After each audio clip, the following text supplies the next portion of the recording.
Okey, bertemu lagi kita dalam video yang kedua, muka surat 8 dengan tajuk kita lakukan bersama-sama masih lagi dalam unit 2 prihatinnya kita. Okey, objektif pembelajaran ialah membaca dan memahami bahan grafik daripada multimedia untuk membuat gambaran. Manakala kriteria kejayaan ialah membaca teks dengan sebutan yang jelas. Yang kedua, menyatakan sekurang-kurangnya satu faedah amalan masyarakat prihatin. Dan yang ketiga, melengkapkan peta pokok dengan jawapan yang betul. Rujukan DPK 2.2.0 TSP 2.2.1. Okey, jom. Awak boleh dengar dan awak boleh baca bersama-sama dengan cikgu jika awak ingin membaca.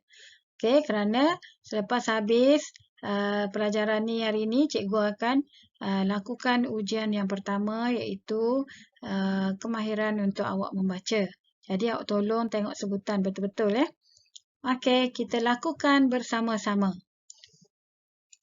Murid-murid tahun 4 Harmoni telah diminta oleh guru mereka untuk mencari maklumat tentang aktiviti masyarakat yang prihatin di Malaysia. Mereka diminta membentangkan maklumat yang diperoleh kepada rakan-rakan sekelas. Rajiv, Jitwin dan Jimmy telah berkumpul di rumah Hadif untuk membincangkan tugasan tersebut. Mereka melakukan bersama-sama. Rumah terbuka.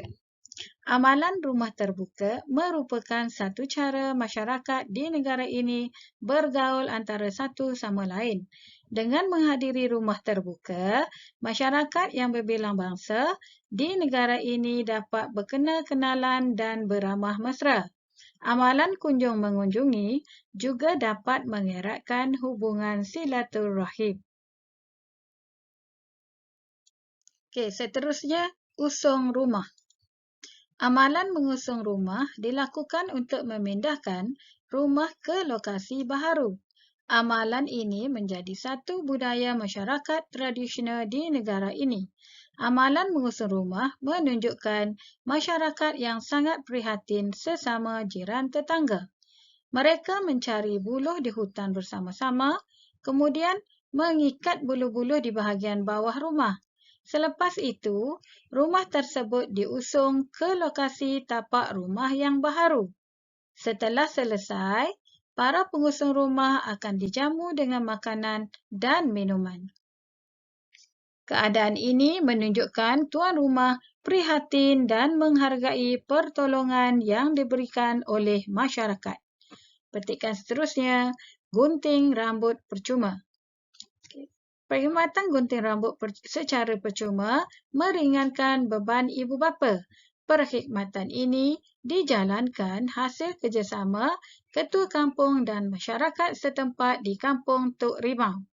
Ketua Kampung menyatakan bahawa perkhidmatan seperti ini mampu membantu masyarakat setempat yang berpendapatan rendah. Usaha ini membuktikan penduduk kampung tersebut mengambil berat tentang kebajikan sesama mereka. Bagi mereka, berat sama dipikul, ringan sama dijinjing. Okey, seterusnya, gerobak rezeki.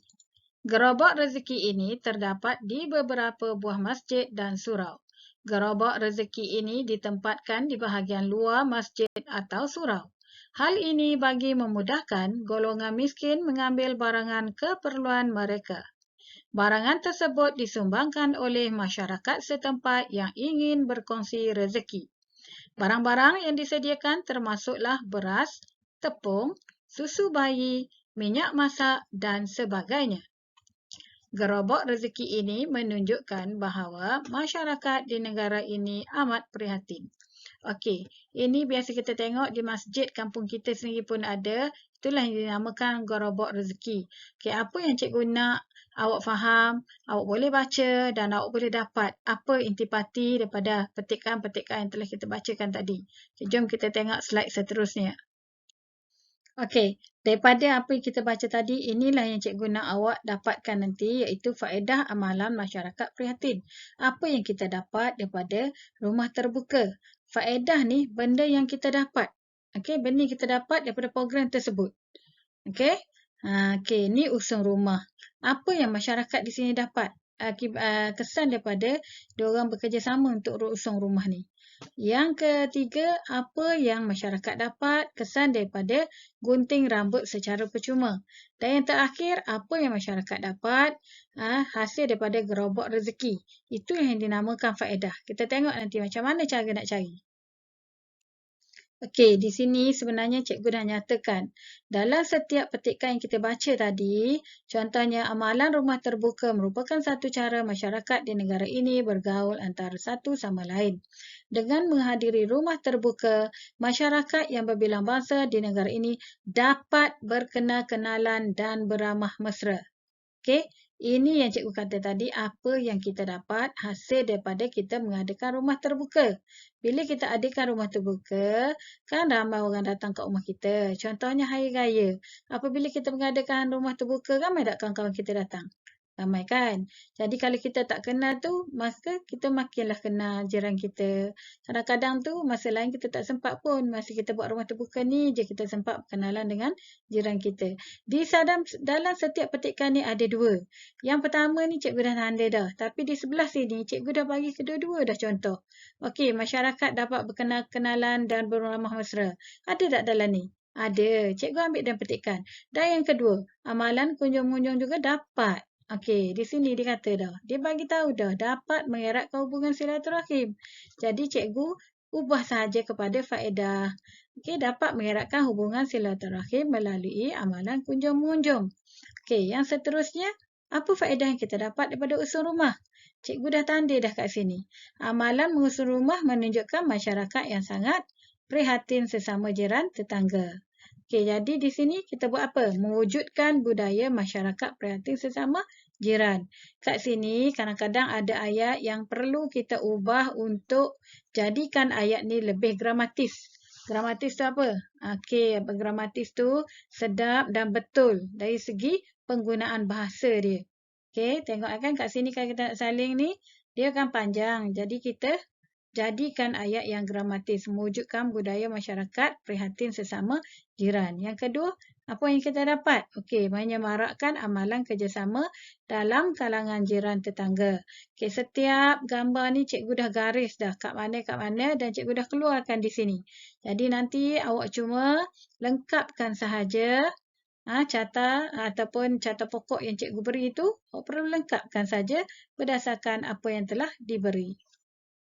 Baiklah, untuk gambar yang ketiga ataupun petikan yang ketiga dan yang keempat ni, cikgu tak nak terang yang lebih panjang lebar. Cikgu dah bagi tahu dah tadi, awak perhatikan betul-betul mana petikan, mana faedah dan nanti awak ambil dan awak pindahkan balik ke dalam latihan yang cikgu berikan. Okey, ni latihan yang cikgu maksudkan tadi. Okey, contoh latihan yang perlu dibuat. Okey, tengok tulis semua macam cikgu tulis ada hari Ahad. Okey, buku tab muka surat 9, 21 Februari, itu hari ni, hari Ahad. Okey, lengkapkan carta alih yang diberi berdasarkan jawapan yang telah dibincangkan. Cikgu bincangkan dah tadi kan semua sekali jawapan. Ini adalah faedah amalan masyarakat prihatin. Dan cikgu nak awak buat cantik-cantik macam ni. Dan kalau boleh lebih cantik daripada cikgu. Okey, bagi orang yang nak guna pensel warna terpulang. Cikgu suka pada kreativiti dan cikgu suka pada benda yang cantik. Dan tolong tulis, lengkapkan kedua-dua sekali jawapan tadi yang telah cikgu keluarkan di petak-petak tu. Sekarang tulis yang pertama apa, yang kedua apa. Kalau panjang lagi, awak tulislah. Biarlah jadi panjang. Janganlah awak tulis sampai tak muat pun awak tulis juga. Okey. Kalau tak muat, panjangkan lagi kotak ni. Okey, sampai ke bawah. Buku awak masih lagi ada ruangan di bawah. Okey, kotak 1, kotak 2, kotak 3, kotak 4. Okey, guna buku kefahaman. Okey, buku yang sama dengan video 1 tadi. Okey. Okey, untuk minggu ni lain sikit daripada yang lain ya. Tadi cikgu dah bagi dah video 1, video 2, dua-dua ada tugasan dan awak ada kerja yang perlu awak selesaikan dengan cikgu. Okey, macam biasa jika siap ingin hantar sila gunakan link di bawah. Itu guna Telegram cikgu sahaja. Jangan guna WhatsApp. Okey. Okey, dan link kehadiran tolong isi di link yang cikgu sediakan sebelum jam 5 petang. Okey, untuk kehadiran hari ini, dua-dua video ni awak hanya isi sekali sahaja. Sebab tempoh PDPC cikgu daripada bermula pukul 8 sehinggalah pukul 10.30 pagi, awak isi sekali sahaja. Ini yang paling penting sekali yang cikgu nak maklumkan ini. Okey, sila pilih salah satu perenggan daripada petikan ini dan rakam suara, voicemail hantar kepada cikgu. Guna Telegram. Ingat, Telegram sahaja. Jika awak hantar guna aplikasi lain, cikgu tidak akan layan dan cikgu tak akan bagi markah. Okey, yang hantar akan dinilai untuk pentaksiran pertama PBD untuk kemahiran membaca. Cikgu harap awak jelas. Cikgu dah buat peringatan. Semua orang tidak terkecuali. Yang hantar ada markah. Yang mana satu awak nak pilih petikan terpulang. Yang panjang, yang pendek, yang pasti, sebutan, intonasi, semuanya betul. Okey, jelas arahan cikgu? Okey, setakat tu saja untuk minggu ni. Ingat, tugasan ni hantar sebelum hari Jumaat. Okey, cikgu bagi 5 hari. Sebelum hari Jumaat, sila hantar rakaman suara anda kepada Cikgu Mazni melalui Telegram sahaja. Okey? Okey, cikgu rasa itu sahaja. Kita jumpa lagi di masa dan waktu yang sama pada minggu hadapan. InsyaAllah. Okey, itu sahaja. Sekian. Terima kasih. Assalamualaikum warahmatullahi wabarakatuh.